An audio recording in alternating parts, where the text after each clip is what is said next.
8 फरवरी को दिल्ली विधानसभा चुनाव के नतीजे आए। बीजेपी ने प्रचंड जीत दर्ज की, 27 साल का वनवास खत्म किया। सभी बात कर रहे हैं दिल्ली के विधानसभा चुनाव की, किस तरीके से बीजेपी ने उलटफेर किया। लेकिन एक चुनाव उत्तर प्रदेश में भी हुआ था, मिल्कीपुर सीट पर, जहां उपचुनाव हुआ। अवधेश प्रसाद यहां से विधायक हुआ करते थे, लेकिन लोकसभा चुनाव में सांसद बनकर संसद में पहुंच गए तो यह सीट खाली थी।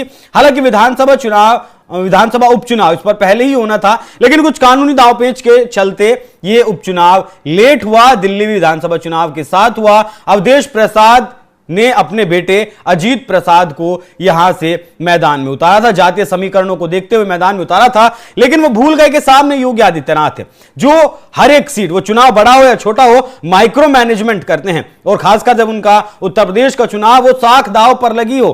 फैजाबाद सीट लोकसभा में समाजवादी पार्टी के खाते में गई थी और उसे प्रचारित किया गया कि अयोध्या सीट बीजेपी हार गई, अयोध्या का राजा कहकर संबोधित किया गया अवधेश प्रसाद को। उसके बाद समाजवादी पार्टी 7वें आसमान पर थी, उनका कॉन्फिडेंस पूरा हाई था। लेकिन जैसे ही नतीजे निकलकर सामने आए, मिल्कीपुर पर जो चुनाव हुआ उसमें लगभग 61,000 वोटों से हार गए अवधेश प्रसाद के बेटे अजीत प्रसाद।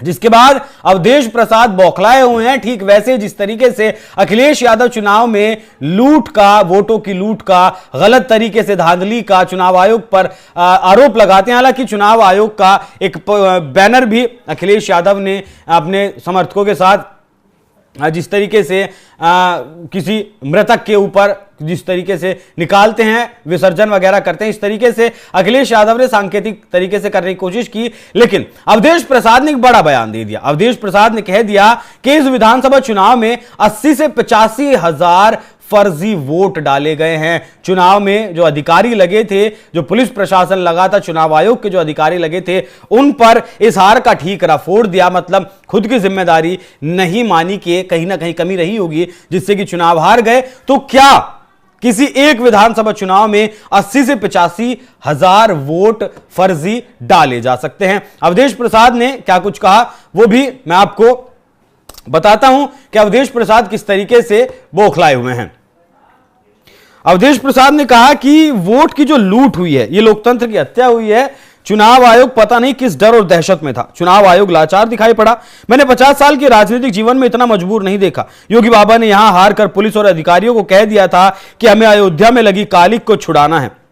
एसडीएम खुद वोट डाल रहे थे, यह नंगानाच चल रहा था। बाबा साहेब अंबेडकर के संविधान को रौंदा गया। योगी बाबा से चुनाव आयोग भी डर गया था। कम से कम 80-85 हजार फर्जी वोट डाले गए। यहां का सीओ इनायत नगर थाने में बैठे थे और योगी बाबा से फोन पर बात कर रहे थे कि थाने में कुछ सिपाहियों ने हमें बताया सीओ साहब को अधिकार मिल रहा था कि सीधा सीएम से बात हो रही है। उन्होंने कहा कि उनको पैसा भी दिया गया, उनको टारगेट भी दिया गया, हर बूथ पर कितना वोट डालना है, इस बात के लिए उनको पैसे भी मिले थे, धमकी भी मिली थी कि अगर वोट नहीं दिया तो चुनाव के बाद नतीजे देखें। मर्यादा पुरुषोत्तम राम की मर्यादा को भाजपा ने चकनाचूर किया। आने वाले दिन इन्हें माफ नहीं करेगा। भगवान श्री राम की लाठी में आवाज नहीं होती। यहां वोटों का डाका डाला गया है।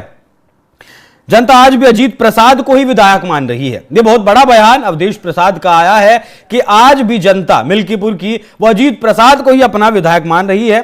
सरकार, पुलिस और चुनाव आयोग के विधायक वो हैं जो जीते हैं। हम संविधान को बचाने का काम करेंगे। बता दें कि पिछले साल लोकसभा चुनाव में अवधेश प्रसाद फैजाबाद सीट से चुनकर संसद में पहुंचे थे। तो दो बहुत बड़ी बातें इन्होंने अपने बयान में कही हैं कि 80 से 85,000 वोट फर्जी डाले गए, और दूसरा कहा कि आज भी मिल्कीपुर की जनता अजीत प्रसाद जो इनके बेटे हैं उन्हें ही विधायक मान रही हैं। बीजेपी के जो विधायक 61,000 वोटों से जीत कर आए हैं, उन्हें वो विधायक नहीं मान रहे। तो ये हार की बौखलाहट है जो अवधेश प्रसाद के चेहरे पर साफ तौर पर दिखाई दे रही है, और जिस तरीके से वो बयानबाजी कर रहे हैं। लेकिन ओवर कॉन्फिडेंस यही होता है जब आप कुंदरकी में जाएंगे, कुंदरकी में देखेंगे कि समाजवादी पार्टी के जो उम्मीदवार थे रिजवान, उनका कहना था कि समाजवादी पार्टी का पट्टा अगर किसी कुत्ते के गले में भी डाल देंगे और उसे चुनाव में खड़ा कर देंगे तो वो जीत जाएगा। नतीजा क्या हुआ? 1,75,000 के करीब वोट मिले बीजेपी उम्मीदवार को, रामवीर सिंह को, और रिजवान साहब को लगभग 25,000 वोट मिले और 1,45,000 के आसपास वोटों से वो हार गए। मतलब जमानत भी उनकी जब्त हो गई। अवधेश प्रसाद को भी यही कॉन्फिडेंस था, अखिलेश यादव को भी यही कॉन्फिडेंस था। इसी वजह से अवधेश प्रसाद के बेटे को टिकट दे दिया कि अवधेश प्रसाद यहां से विधायक रहे।